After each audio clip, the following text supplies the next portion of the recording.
Nos fuimos para el norte hace un rato, ¿vale? Estuvimos en Salta, bajamos a Marcos Juárez y ahora bajamos un poco más, nos vamos a la Patagonia, más precisamente al Valle de Río Negro y Neuquén, una zona realmente hermosa donde se producen las mejores peras y manzanas del mundo, y lo tenemos a Sebastián Hernández de la Federación de Productores del Valle de Río Negro y Neuquén. Sebastián, ¿cómo te va? Muy buen día, te saludan los bichos de campo. Día, ¿cómo te va? Bien, aquí estamos, bueno, con Ale Groba haciendo bichos de campo en la mañana de Radio Rivadavia y con ganas de que nos cuentes qué novedades hubo en el sector, porque hace, me acuerdo, 2 o 3 meses, la verdad que ya perdí la fecha, hablamos contigo después de anuncios del gobierno, creo que eran del Ministerio de Agroindustria, si mal no recuerdo, positivos para el sector, donde se tomaban iniciativas, se anunciaban medidas beneficiosas. ¿Qué pasó? ¿Finalmente hubo novedades? ¿Se concretaron las medidas? No hemos tenido la suerte. La verdad que desde el 23 de mayo que se anunciaron todas estas medidas al sector de peras y manzanas de acá de Río Negro, Neuquén. Bueno, al día de la fecha lo único que estamos trabajando es el tema de una historia de crédito de poda por parte del Fondagro, sí, de lo cual todavía no se ha firmado el convenio. Se hicieron todas las solicitudes, los productores se adhirieron. Sí. Hay más de 1.200 productores esperando esos fondos. La verdad que en una situación muy crítica donde en muchos de los casos están esperando porque no se puede podar, porque no tuvieron fruta, porque se les heló, les cayó granizo.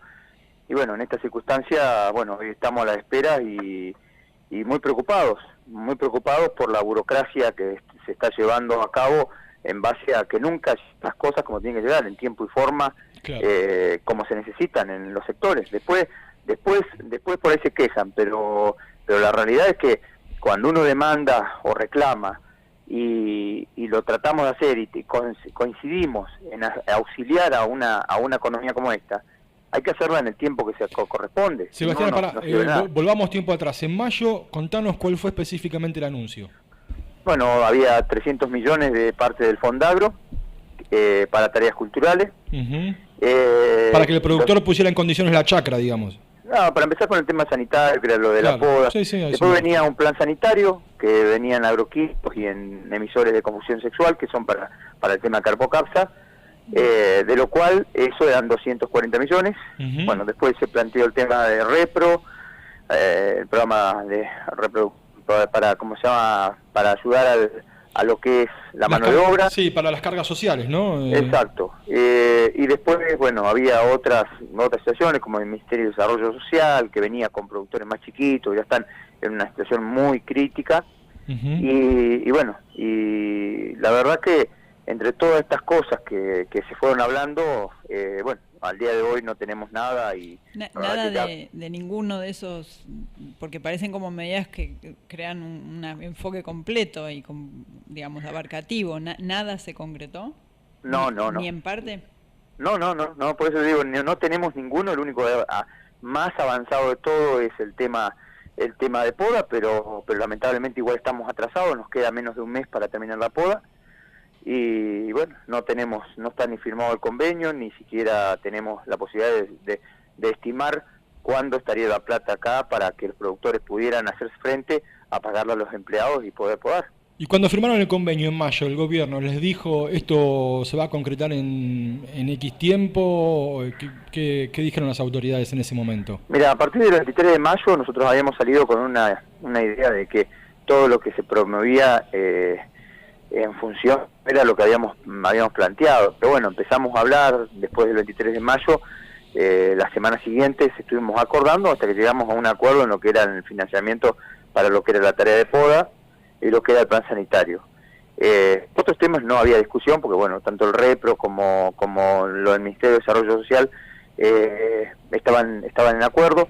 Tuvimos una asamblea de productores acá en la región, a los días de haber venido del 23, los primeros días de junio, y bueno, le explicamos a los productores que había. Los productores, en una asamblea de más de 500 productores, aceptaron las propuestas del gobierno nacional, y en base de eso en los primeros días de junio se empezó a trabajar en lo que era la operatoria de poda, a sentar los papeles, todo, pero bueno, como digo, nos ha comido la burocracia, sí, y en base de eso Recién hace unas semanas se empezó a trabajar en el convenio de poda, y bueno, esto atrasa muchísimo, porque entre un ida y vuelta de quién lo firma, quién le falta, que el abogado, que esto y lo otro, la realidad es que fueron pasando los tiempos y bueno, hoy nos encontramos en una situación muy complicada.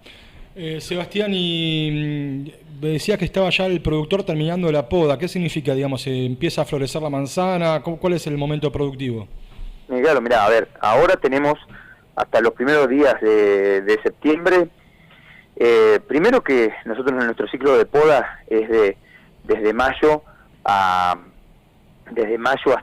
agosto. Ya en septiembre, fines de agosto, principio de septiembre, el productor empieza a preparar la tierra para las heladas tempranas, que son las que perjudican mucho, como la que perjudicó el año pasado, donde hubo una merma, después un desastre grande, donde más de 12.000 hectáreas fueron afectadas con más del 70-80% de daño, y de lo cual hubo una merma muy importante de fruta, y eso hizo que bueno, que la situación se complicara. Bueno, pero más allá, el tema está en que ese movimiento lo tiene que hacer sí o sí, y no le queda otra. Sí. Entonces, ahora a fines de agosto, principio de septiembre, tenemos que arrancar con el movimiento, con toda la preparación del suelo para regar, para tenerlo húmedo, para que no se nos hele la floración, porque ya a partir desde el 15, 20 de septiembre empiezan a florecer todo lo que es los perales. Ya con anticipación a esta época empiezan a florecer el carozo, así que ya a principios de septiembre ya empezamos con floraciones tanto de carozo como de peras, y bueno, la verdad que esa es la preocupación de nosotros, donde el productor no ha tenido el poder económico para poder enfrentar una tarea cultural como esta, y donde estábamos convencidos que íbamos a tener este aporte más temprano.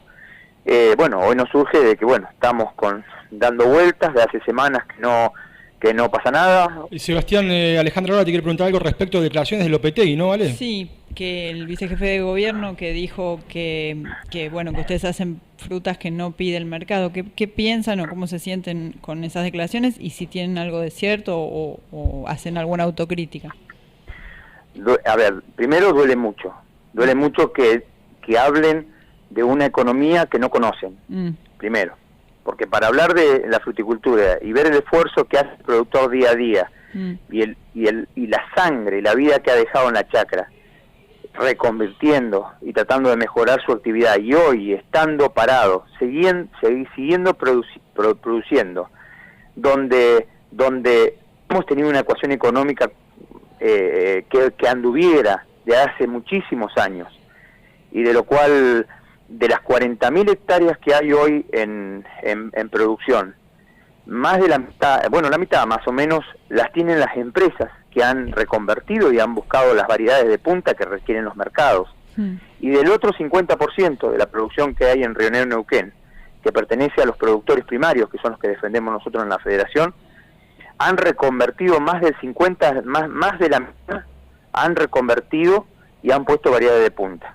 Sí, falta, hay productores que no han podido, que no han llegado, que por la edad y por circunstancias económicas no han podido reconvertir y han puesto variedades de punta, pero la realidad es que hoy tenemos variedades que son las que requieren el mercado, y variedades que, como la William, la pera William, que es una pera tradicional y que tenemos desde que arrancó la fruticultura, no con las mismas plantas, por supuesto, reconvertidas en plantas nuevas, sí, pero que es una variedad que en el mercado, en el mundo, es muy ambiciada por parte de ¿cómo se llama?, de los mercados, porque es una pera que solamente el gusto y la calidad de la William Sebastián, es una vergüenza que los productores tengan que salir a explicarle a los funcionarios que están produciendo a miles de kilómetros de los centros urbanos con costos altísimos, con distorsiones comerciales, y que un funcionario le diga al productor que se está fundiendo hace años que tiene que producir otra cosa. La verdad, te lo preguntamos, pero sinceramente hasta nos da vergüenza la declaración. No, pero por eso, y más en esta situación, vemos que la responsabilidad ha sido del Estado de por qué el productor está en esta circunstancia, donde se nos han levantado los costos año a año, y donde el productor, desde el 2008 a la fecha, no pudo cubrir el costo de producción. Y se fue fundiendo y por eso se concentró la actividad. Sebastián, tenemos que cortar contigo porque bueno, los tiempos son limitados, pero queríamos tener tu opinión y realmente poner otra vez en escena el problema de los productores de peras y manzanas en el Valle de Río Negro. No, agradecerles por el espacio y un saludo grande a la distancia a ustedes. Un abrazo. Sebastián Hernández de la Federación de Productores de Peras y Manzanas del Valle de Río Negro.